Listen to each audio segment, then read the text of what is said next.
নমস্কার বন্ধুরা, আপনাদেরকে অনেক অনেক স্বাগত বিউটি রান্নাঘরে। আমি কিন্তু আজকে একটি দারুণ রেসিপি করব। সেটি হচ্ছে এই যে কচু শাক। এই যে কচু শাক দিয়ে একদম সুন্দর কচু শাকগুলো দেখুন, এই কচুর ডাঁটা দিয়ে।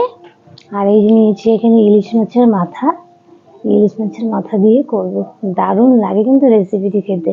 তো আমি একদম অন্যরকম করে করার চেষ্টা করব। আপনারা ভিডিওটি প্রথম থেকে শেষ পর্যন্ত দেখবেন, ভীষণই ভালো লাগবে। এই বন্ধুরা, কচু শাকগুলো এখন কেটে নেব।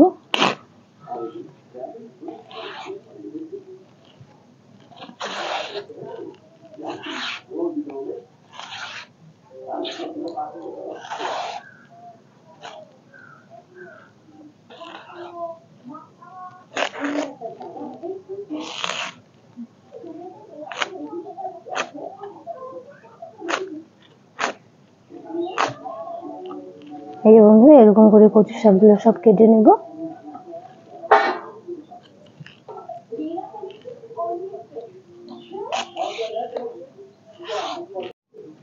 এই যে বন্ধুরা, উনুন ধরিয়ে কড়াই বসিয়ে দিলাম।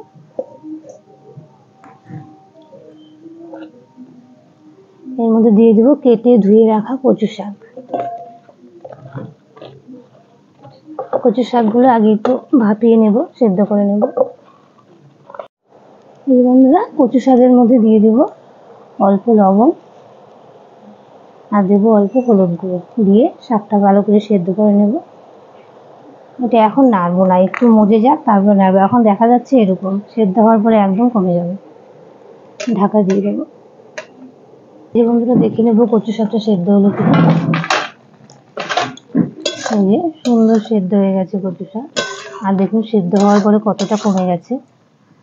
নামিয়ে নেব।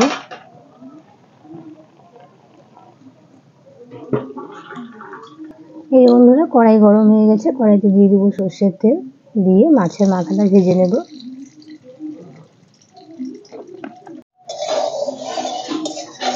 এই বন্ধুরা, তেল গরম হয়ে গেছে, এখন ইলিশ মাছের মাথাগুলো ভেজে নেব।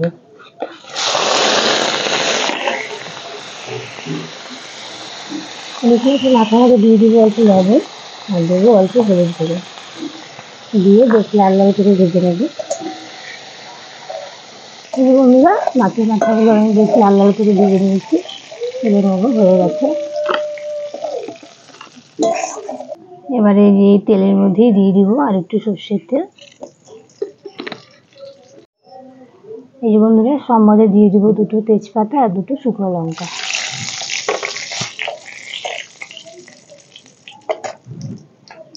এর মধ্যে দিয়ে দিব যে থেতো করে রাখা রসুন।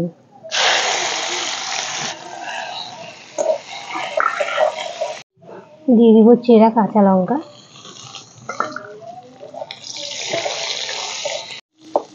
এই যে বন্ধুরা, সবকিছু ভাজা ভাজা করে নিয়েছি, এখন এর মধ্যে দিয়ে দিব সেদ্ধ করে রাখা কচু শাক।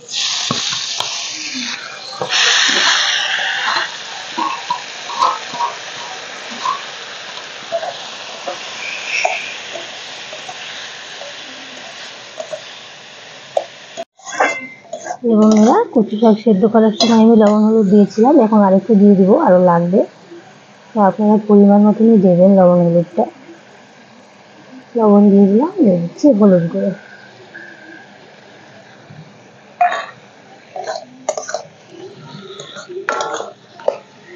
এর মধ্যে দিয়ে দিব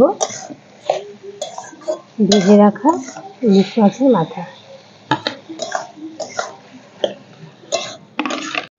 এই বন্ধুরা, কচু শাকে একটু চিনি দিলে ভালো লাগে, তাই দিয়ে দিচ্ছি একটু চিনি।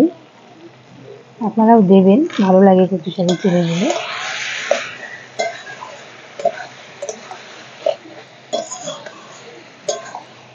যা সেন্ট উঠেছে না ইলিশ মাছের মাথাটা করাতে, মানে দারুণ। আপনারা একবার এভাবে খেয়ে দেখবেন, রসুন দিয়ে ইলিশ মাছের মাথা দিয়ে কচু শাক, দারুণ লাগে কিন্তু। এই যে বন্ধুরা, ভালো করে কচু শাক ভাজা ভাজা করে নিয়েছি, দেখুন সুন্দর হয়ে গেছে। এখন নামিয়ে নেব, হয়ে গেছে। যা লাগে না এই রেসিপিটি খেতে, গরম গরম ভাতের সাথে দারুণ লাগে। এই যে বন্ধুরা, দেখুন তো ইলিশ মাছের মাথা দিয়ে কচু শাকের রেসিপিটি দেখতে কেমন লাগছে আগে বলুন। অসাধারণ লাগছে না? খেতে আরও বেশি ভালো লাগবে। আপনারা প্লিজ প্লিজ একবার বাড়িতে বানিয়ে খান, দারুণ লাগে। এই যে বন্ধুরা, আমাদের রেডি হয়ে গেল গরম গরম ইলিশ মাছের মাথা দিয়ে কচু শাকের রেসিপি। ও যা লাগে না এই রেসিপিটি খেতে! আপনারা প্লিজ প্লিজ একবার হলে এটা বাড়িতে বানিয়ে খাবেন, নাহলে বুঝতে পারবেন না কেমন লাগে। অসাধারণ লাগে। আর ঠিক আমি যেরকম করে বানালাম রসুন দিয়ে, সেভাবেই বানাবেন, তাহলেই আসল টেস্টটা পাবেন। তাহলে বন্ধুরা, আজকের এই রেসিপি যদি ভালো লাগে প্লিজ একটা লাইক করে দেবেন, আর কমেন্ট করে জানাবেন কেমন লাগলো রেসিপিটি। আর ইউটিউব আমার চ্যানেল নতুন হয়ে থাকলে প্লিজ সাবস্ক্রাইব করে পাশে থাকা বেল আইকনটা প্রেস করে আবার পাশে থাকবেন। আত্মীয় স্বজন বন্ধু বান্ধব সবার সাথে ভিডিওটি শেয়ার করে দেবেন। তাহলে বন্ধুরা, আজকের মতো ভিডিওটি এই পর্যন্তই। দেখা হচ্ছে পরের দিন আরেকটি নতুন সুন্দর রেসিপির সাথে। ততক্ষণ ভালো থাকবেন, সুস্থ থাকবেন, আর আমার পাশে থাকবেন।